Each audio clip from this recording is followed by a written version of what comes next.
Welcome to Primetime Live at the Duxbury Senior Center. I'm Joanne Moore, and I'll be your host for today's show. I'm lucky enough to have two very talented women with me today. I have Angela Sinnot, our program manager, and Nancy Denman from the Duxbury Free Library. We are so lucky to have a wonderful library close to us, and we're able to partner with them on so many amazing programs. And they've come to talk about some of the things they're working on together. So I know summer feels like it might be far away, but I know you guys are working on something that has to do with juggling. So can you share some information about that? Sure. We started out, we have a program that's coming in August, and it's called Circus Minimus, and we're going to have an evening program. And as part of that, when I was conversing with the performer, they have a juggling component, and they happened to mention that it was great to do with all ages. So I thought, since we have done some collaborative programming in the past, that it would be a good idea. So I called up Angela and said, can we do with it, is this possible? Because it would involve, grandparents or adults or kids ages 8 and up, and put a program together and use the senior center as the venue. Great. And so do we have a date on that one? August 3rd. August 3rd, right. August 3rd in morning, afternoon? Will be the daytime program, and at the library will be in... evening at 7 So o'clock. it will be a full day of programming and partnering together. Correct. And so what will happen in the daytime at the senior center? At the senior center, Kevin O'Keefe, who is the person who does Circus Minimus, will be coming, and he will actually teach people to juggle. So I told him that I had experienced it in the past and I wasn't very successful, and he just said, nope, everybody who leaves will be able to juggle. So he brings the equipment. You can come with your grandchildren, you can come with a neighbor's child, you can come by yourself. It's for everybody. The children should be at least 8 years old, okay. So that way at least they have a little bit of coordination, but all adults are welcome. So it's going to be great, and I think it's scheduled like for 4 o'clock. Did we do 4 o'clock? I think we did. I think we did, yeah. So it's really exciting. It's obviously a very natural partnership with our population, our seniors and older adults, and the kids love the library. So certainly when Nancy called, I just say yes. and then we talk about what it is that we're going to do, and it sounds like so much fun. So we will be trying to attract our senior population, and it's okay if they don't come with their own grandchild. We'll match people up. So we're just hoping. Is every child matched with the senior, or not necessarily? If we have that opportunity, otherwise he's fine with just anybody coming who wants to juggle. Yeah, I need to practice my juggling skills, because I think I can do two. That third one always throws me off. So I know you're doing some other programming together, and I think it's a story time. Can you tell us a little bit about that? Yeah, there's a little history to that, because that started many years ago. I think it predates Angela, actually. And we come over a couple of times a year, and what we do is we actually bring our story time on the road. So we did it a couple times a year. It was fun. I think we did it in conjunction originally with some lunch. So we did around 11:30, and then we'd have our stories and our music, and then the people who came could have lunch, could schedule lunch. And then we had kind of like a lull, because sometimes things happen with families and the way they want to attend different things. And we've just resurrected it. I think we did it last summer. We came over last summer. And the program now is called Read, Sing, Play. So we have it every Friday at the library. So it's Read, Sing, Play at the library. And then when we come to the senior center, it's Read, Sing, Play at the Duxbury Senior Center. So it has kind of like a marketing. It's such a wonderful partnership. Oh, it's great. Yeah, wonderful. So there's so many exciting things. I mean, Duxbury has a fabulous library. So can you tell us some of the other things that are on the horizon at the library? Sure. One of our big pushes for the last year or so and going forward is to do intergenerational programming. Us too. So it's a great collaborative idea. And we just find, which is the way families are today, that sometimes kids can't be with their grandparents for one reason or another, or kids are with grandparents when they come to the library, and that's a huge shift that we've seen. So what we have coming up, we have a great program about dogs. If you'd like to know, if you love dogs and what your dog may be thinking when he looks at you, we have an author coming. Her name is Victoria Coe, and she'll be coming on March 6th. And she's going to talk about her latest book, which is called Fenway and Hattie, and it's written from the dog's point of view. So it's great for all ages from about 8 years old through adults if you like dogs, because she's going to be talking about her research and how they know what dogs are thinking. So that's one. And then later in the month we have a ukulele program coming. So we have a teacher coming who's going to bring ukuleles. She'll have 20 ukuleles. Any age can sign up. So it's for, again, intergenerational, all ages. If you have a ukulele, just come. If you need a ukulele, then you should go to the library's website and sign up, because to make sure we have one for you. So that's going to be very, very exciting. And if it takes off, could you see ukulele being a program that you offer on a regular basis? I don't know, but as part of that now, we have a makerspace program where we have kits that we offer, and these are really, really popular. So we have ukuleles you can check out. We have bongo drums you can check. We have sewing machines. We have all kinds of things. We meditation kits. It runs the gamut, things you would never ever think of in the library now we have kits for. So you can come in and browse and take home something really unusual to experiment with. Wow, I'm thinking our social day program. So we have clients who come in with Alzheimer's. I know you have people come over for the poetry circle. But gosh, that kit would be a great activity for that group when they're with Karen for the day. Yeah. Yeah. And I just want to jump on something that Nancy just said, because here we are talking about things that are happening in the summer, but we want to give parents, grandparents, and kids the opportunity to plan this so that maybe they can, intentionally plan some of their activities around some of the things that we're doing together. Right. And we know that our grandparents that come to the senior center, they want to show off their center just like the kids like to show off the activities they do at the library. Right. So we're hoping that whether it's read, sing, play, or whether it's the Juggling for Everyone program or going to Circus Minimus in the evening, that they'll learn about these things now early on and can plan. So let me ask you a question. Activities. Is there a cost for any of these programs, or are they free, or how does that work? No, we're really fortunate. Well, the library has great support by the Friends of the Duxbury Library, so they will usually support, especially the summer. They do our whole summer. They give us funding for the summer program. We were really fortunate when Angela and I got together. We decided to apply for a cultural council grant, and that is paying for a large portion of this performance along with, and then the two organizations will carry the rest of it. So it's really wonderful because we can offer it free to people who come. Wonderful. So we can, it will be in your newsletter, our newsletter, it'll be hopefully everywhere. It'll be everywhere, and it will be on cable TV as Yes. well. Right. And we'll have to talk to some of our participants about the real benefits to the juggling. I was excited to read about some of the benefits of juggling, and it's fun, but it's a workout. It's a workout too. It's And you have that exercise. eye-hand coordination, which is fabulous. So I wonder if it's good for balance. You know what I It's mean? good. Just try It's to- good for coordination, so that focus and concentration. Which Yes. has to be good for your brain. So it absolutely. does. It has really great brain and body Benefits. benefits.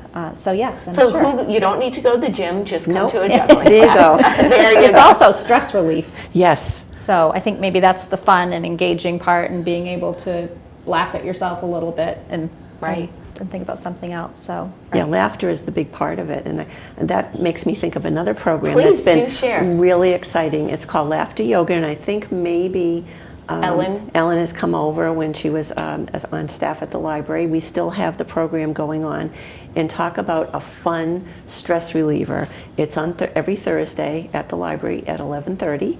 And it's just fun and laughing. It's just doing a lot of simple little exercises to make you laugh, because they found you laugh, the endorphins are released in your mind, and you just feel great. Yeah. So we have a very good little contingent of, actually sizable contingent of people that come on a regular basis. A lot of them are seniors. And I think as you age, you laugh less, you get touched less, and those are such important things. Right. So it's a great program. So something else I know you do at the library are the podcasts. Oh, Can you tell us yes. just quickly, because we're almost out of time, but I think our viewers need to know about the podcast. Oh, those are awesome. Those are done through our reference department. They're on all kinds of topics. So if you go to our website and you check into our website, you can see just a huge variety. It can be health related, it can be related to reading, it can be related to a hobby somebody comes in with, or an interesting person, or it can be music. I mean, it could be anything. And they run about 15 or 20 minutes or so, and they're just delightful to listen to. Because they're educating, but they're entertaining too at the same time. And so you're saying listen to, watch. I know you're doing something with movies. Oh, yes, that's with one of our staff members, Michael Coakley, and he's really big into movies, so he has a blog that he does. So he puts out a lot of information about movies and music. Wonderful. Also. And how about Mango? Oh, Mango Languages. I mean, there's so much. It just goes on and on. Mango Languages, free service. We have like everything. You can go on. You can learn. People would liken it to Rosetta Stone, but it's totally free. And you can track yourself. You can sign up for a language. You start your classes, and you can become proficient. So when you're ready to travel, there it is. Oh yeah. And I know we only have 1 or 2 minutes left, so how about downloading books and downloading movies real quick, because I know those are two things people love to do. Oh, those are wonderful, and our greatest new service is called Hoopla, and that's probably the easiest one. We do have another one called Overdrive that you can look into, and we also have Commonwealth. I have to get their name, the rest of the name escapes me. But Hoopla, I would highly recommend. Very, very easy to use. You can download books, you can stream movies. There's no waiting period. You can do music, and there's no waiting for somebody else to finish. It's just automatic. Technology And is it's an fabulous. amazing, amazing thing. But if someone needed some help, who should they come see? Oh, they come to the library, come into the reference department, children's department, and we can help you. And you just need your library card. Wonderful. That's your free access. Wonderful. So all I can say is wow, it's amazing things that are happening in the library. We are so thrilled to be partnering with you. Oh, we are too. Absolutely. Love it. And everything that you've mentioned that happens at the library, we're constantly telling people they're looking for a class. We had Hoopla training at the senior center. Yeah, so that's it's really right. Exciting. So Fabulous. thank you so much for you're being on our welcome. show. Check out the library and definitely come to the senior center. Yeah. Love to see you. No.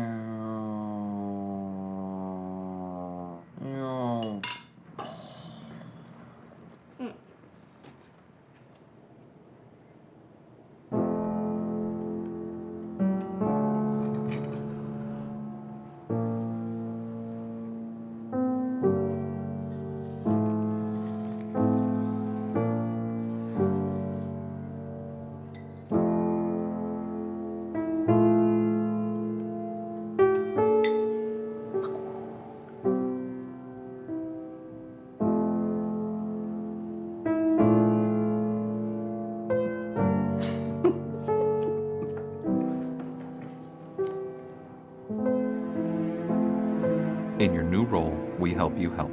Visit aarp.org/caregiving for information on how to provide even better care for the person who once took care of you.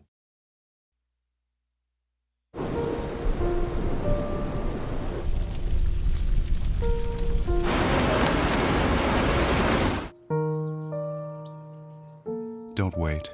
Communicate. Make your emergency plan today.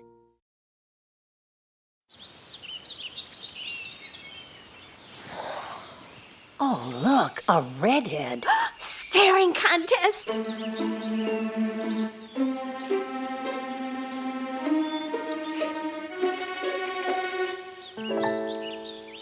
You still got it. I know. Come alive with the forest. The dad was cute.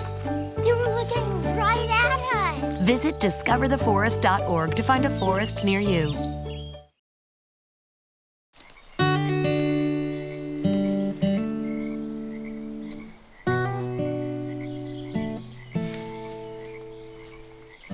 When you're out there, there's no telling what you'll find. I see it, I see it.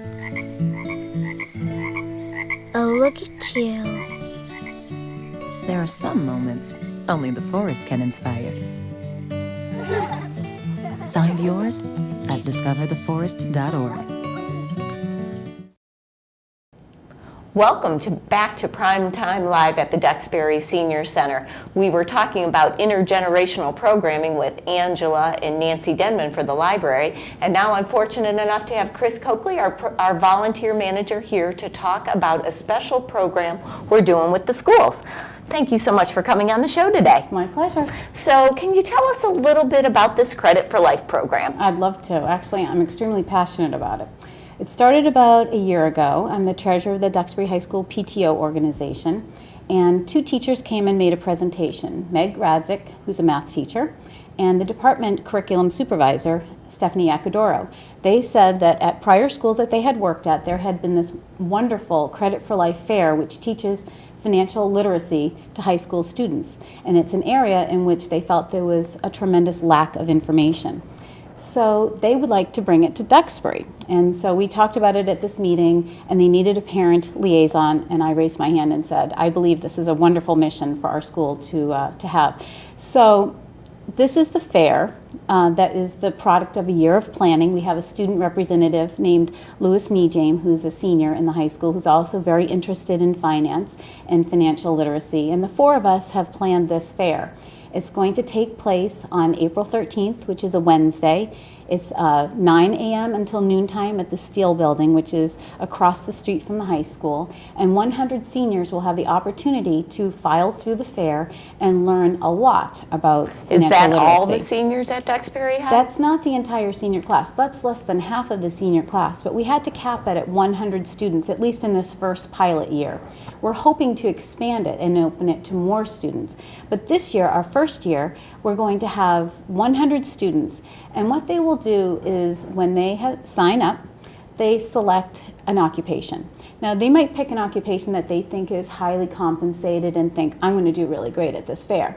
But what happens is they are randomly assigned a credit score, savings account balances, and checking account balances. So they do get a fixed salary which they can spend, but there may be other obstacles which will prevent them from really taking full advantage of being an investment banker, for example. So they might have some student loans that they might have to deal with. Exactly. So what happens is they're assigned an occupation, this credit score, and these account balances, and what they have to do is they have to go through all the different booths at the fair.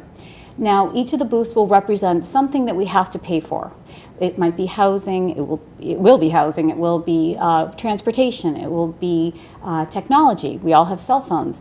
It will be clothing, it will be all kinds of things, groceries that we need to pay for in life. And students oftentimes aren't aware of these expenses when they are on their parents' Right, it comes out of that magic box. Yeah, it comes out of the magic wallet. Yeah. So at the end of the day, they have to have their budget balance.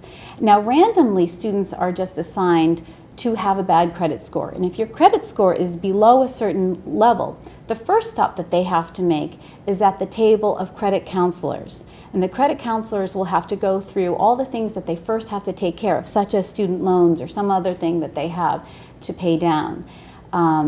At the end of the day, they also have to everyone must visit the credit counselors to make sure that their budget's balanced. So you can't spend more than you make, which is a common problem in our society today. And there isn't enough financial education for our young people to know to avoid these I think issues. This is a program everybody can use, not just students, but I mean, it needs to start there. We have paired with a lot of community volunteers to staff this fair. And one of the volunteers said, could I sign my wife up for this program? Because I think she could learn something here. I think you always walk away with some aha moment, and what a wonderful thing before kids head off to college or get their first apartment or their first job. Or their first credit card. Right. So there are so many things that we can intercept at this young age to try to prevent later on. And so as people are going through, will they give information on, now these are things you need to think about at every table? And at each table, there'll be 3 options. I like to call it like the biggest, the middle, and the smallest, such as a car. You might have the option of buying a fancy brand new car, of buying a used car, or buying maybe a sort of beater. Right. kind of a car. So you'll have three options. You can go to get the fanciest kind of outfit, you could get a mid-range outfit for work, or you could get a less, expensive outfit. And at each point in the fair, you have to make choices because you can't get the best of everything. You have to make choices, and that's what we do every day in our lives as adults. So for the students to see that you can't get the best of everything and afford it, it will be a wonderful lesson. So say I'm getting close to the end and I've run out of money, can I go back and rechange some of my decisions? Yes. Yes. Oh, thank goodness, because in real life you can't. Yes, exactly. Well, exactly. And one of our partners is Roach Brothers, and they will have, they're a wonderful partner to have with our community. And what they have lined up is an all-organic line of options for people to eat. Then a mid-range, and then a range which is mainly, the canned foods and the less fresh vegetables and stuff. So they're trying to show people that, there's a price to each level, and you can pick and choose, and you might be able to be very satisfied with the mid-range. You don't always have to have, the most expensive option for food, for housing, for clothing, for insurance, for everything. I was going to say, it's amazing online. When my daughter was going to graduate school, it was like how to live on $35. What you can find on the internet to support that simpler living is really important to know that that's available out there too. One other really neat thing I think about the fair is that there's going to be just a wheel of life, and at every student will have to go at one point during the fair to spin the wheel of life. And the wheel of life could be fortunate. It could be that you win a $50 lottery ticket, but it could also mean that you have a repair to make to your car and you can't leave the fair until you balance your budget. So if you've got an unexpected car repair, you've got to figure it out how to make that work in your budget. Wow. Yeah. It's amazing, like when we were growing up, you didn't have a cell phone, and that's an expensive bill for a student to add to their life that you don't really think about, but really you have to think carefully about your budget. Yeah. So do you have all the volunteers you need for this program? Well, we are well staffed, but we could always use some more volunteers, especially at the credit counseling station. We'll probably need a lot of volunteers. Like to check people in and out. To check people in and out. And at various points, people will have to check in there during the fair to spin the wheel of life and to have. And so if you were interested in being a volunteer, like at that area, at the credit area, what skill set do you need to have? Really, you don't have to be a banker, a lawyer, or anything like that. You don't have to have worked in a car dealership to understand. A lot of people just through their, just their life understand how these things work and have had a variety of life experiences which lend itself to teaching our young people how to avoid simple mistakes when they're young. So you don't have to have a specific skill set. We're interested in hearing from people who are interested in helping this fair, really take place. It's our inaugural year, so we're trying to get a great staff of people, and we have people who are so enthusiastic and signed on that we're thrilled. Everyone's very excited about it. So if someone wasn't able to volunteer this year but wanted to volunteer next year, who would they contact? Well, primarily the point of contact is Stephanie Yacodoro, who's the curriculum supervisor at the Duxbury High School. And her email is on the school website. I can also be reached. I've been doing a lot of the staffing for the program, and I can be reached at the Duxbury Senior Center. My phone number there is 781-934-5774, or by email, which is always easy, chriscoakley@duxburycoa.com. Wonderful. It sounds like an amazing, amazing program. And we are so fortunate to have you as our volunteer manager, and you've been able to expand our reach into the intergenerational programs. But can you tell us some of the opportunities that are available for people of all ages at the Senior Center? Well, we love to have people of all ages at the Senior Center. We like to think of it as a community center. So we have a myriad of opportunities for people with all different skill sets. We're looking to develop a business plan. We'd love to have people work with our Friends organization on fundraising. We'd love people who can do medical driving. We'd love people who can volunteer to deliver home-delivered meals. We could use people who love to be outdoors and who love to garden to maybe help us with some spring cleaning and some plantings. There's a myriad of opportunities for people. If you have something that you have to offer, we'd love to hear from you. Wonderful. And we do have this amazing life lifelong learning program, so Oh, this yes. is another place that people Absolutely. can volunteer. And people, like you said, use their skills. It doesn't mean you have to be a teacher. No. Many of our facilitators have been teachers, Right. but just a passion or a love for a topic. Exactly. We offer those courses 2 times a year and always looking for new courses. Right, and we love to have the facilitators in the classroom who can just help it to run smoothly. So Right. we're always looking for help with that. But it always amazed me in the morning, like the wheel is starting to turn and there's volunteers at every turn, and really we couldn't do what we do in our building without the volunteers. Absolutely. And it sounds like this Credit for Life is the same thing without the volunteers. Oh, we wouldn't have a Credit for Life fair. And it's wonderful for our seniors to teach our high school seniors about the things that they've learned along the way. And so I love the blending of the intergenerations on this because I think that we both have so much to learn from each other. Each side of the equation has a lot to learn from the other. So tell me again, what's the day of that program? It's Wednesday, April 13th, and it's from 9 to noon at the Steel Building at the Duxbury High School complex. Okay. And you have all the students signed up already. Yep. And you have the volunteers for this year. Yep. But if someone's interested for next year or moving forward and getting on the committee, We'd love to hear from them. love to hear. And Yep. how about if someone's interested in volunteering at the senior center? How do they get a hold of you? The same way. I think email is easiest, but the phone number to the senior center also is a great way to touch base with me. All you'd have to do is call the front desk, 781-934-5774, and ask for me.